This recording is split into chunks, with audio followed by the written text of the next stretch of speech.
Thanks, Chairman. No pressure there then. Morning, everybody.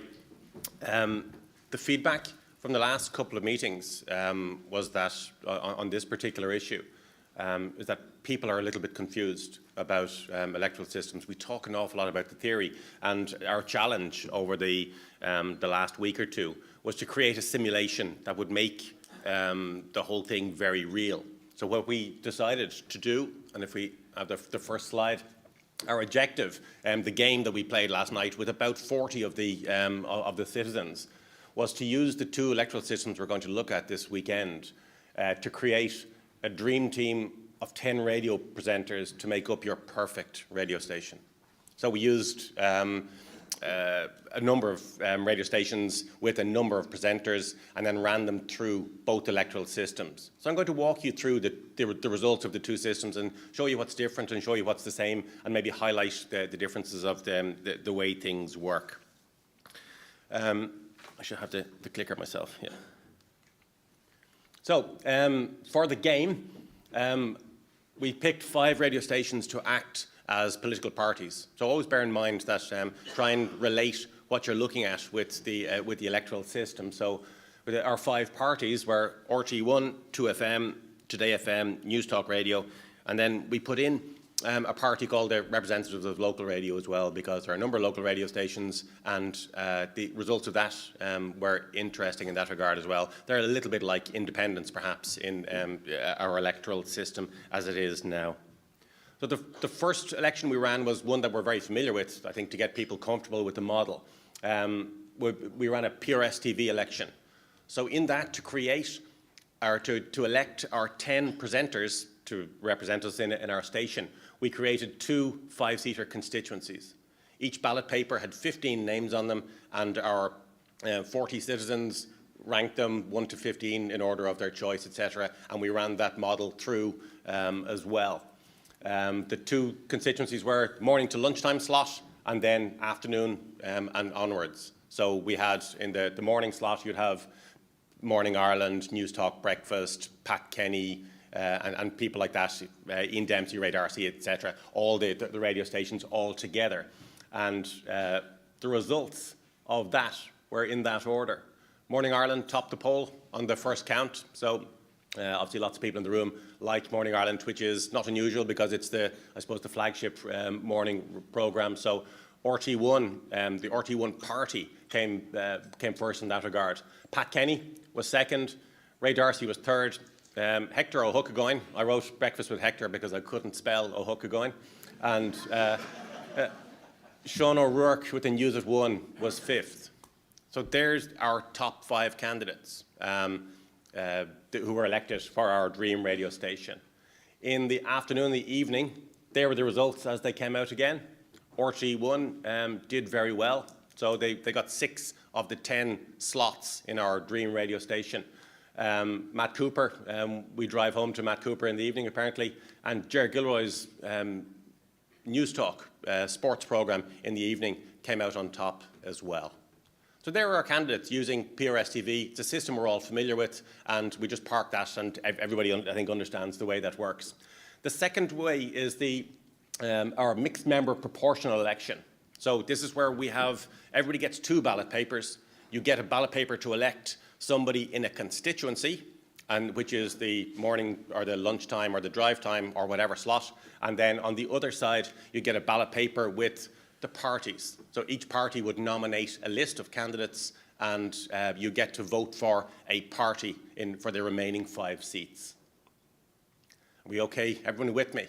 Because again, the feedback is that people don't really understand the technical detail, and I can assure you, you don't need to. You don't need to be able to understand how your car works as long as you know how to drive it. So, I mean, if you understand, get the gist of the way that this works, you've got 2 ballot papers, that will be enough. So the constituency results. So in each of those, we gave out ballot papers, and it was first past the post. So as David said the last time, we had 5 constituencies. A number of people voted in different constituencies, and there we go. Morning Ireland topped the poll, or came first by a short margin. Now it only barely beat Ian Dempsey in the morning. Mid-morning, Pat Kenny just barely beat Ray Darcy. Lunchtime, Larry Gogan hammered everybody else out of sight. Of the 21 people who voted in that constituency, Larry got 11 votes, which was surprising, because even the two news programmes on RT1 and News Talk, one got 4 and the other got 3. So Larry is a clear winner amongst his particular constituency. Drive time, again, we drive home to Matt Cooper, and again, Ger Gilroy on the sports programme for News Talk won that. So there's our 5 constituency seats. So we move on then to the bit which I think people struggle with the most, which is the list results. So everybody voted for a party. So every party put forward 5 people on a list. Our steering group members very kindly, Aideen and Owen, very kindly acted as party headquarters, and they ranked the candidates in the order in which they were to appear. Now, I won't name the person, but for example, in the RT1 list, Miriam O'Callaghan was number 5 on the list of 5 when there was only 5 seats. So it was always highly unlikely that Miriam would ever get a seat, because she's the last candidate and nobody else would have to get any votes for that to happen. So there were the results. RT1 got 44% of the total electorate of, we had 39 or 40 people voted. And so that gave them the top 2 of their list, and the order in which they appeared was John Murray and Marion Finucane. Today FM got 1 seat.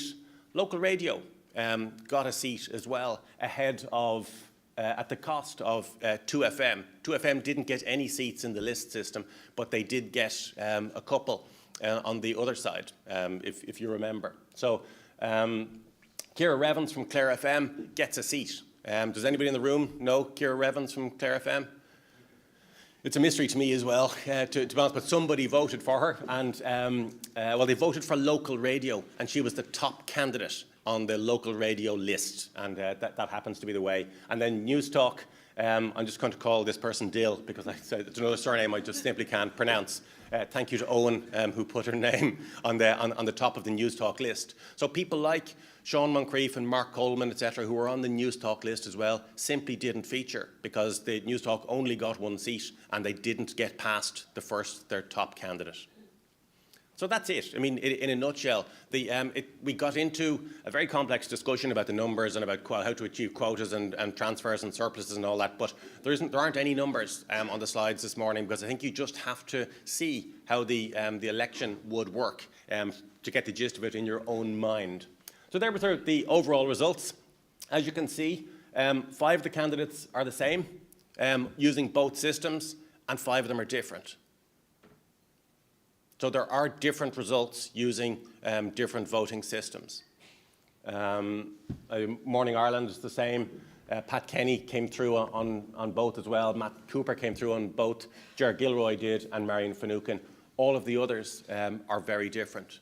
And you can see why, because there are people who are using different methods to elect the people for the job that they've been asked to do.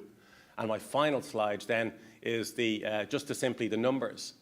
Using PRS-TV, the first time RTE got 6 out of the 10 seats, but using MMP, they only got 4. Today FM stayed the same. News Talk got a benefit of a seat. 2FM stayed the same, and local radio took a seat as well. Now, any questions on that? Are we all clear? We're going to do a question and answer session now. I'm happy to take any questions on the mechanics of how it works. I hope that improves your understanding of the way the 2 systems work, and it's a bit clearer in your mind. Thank you.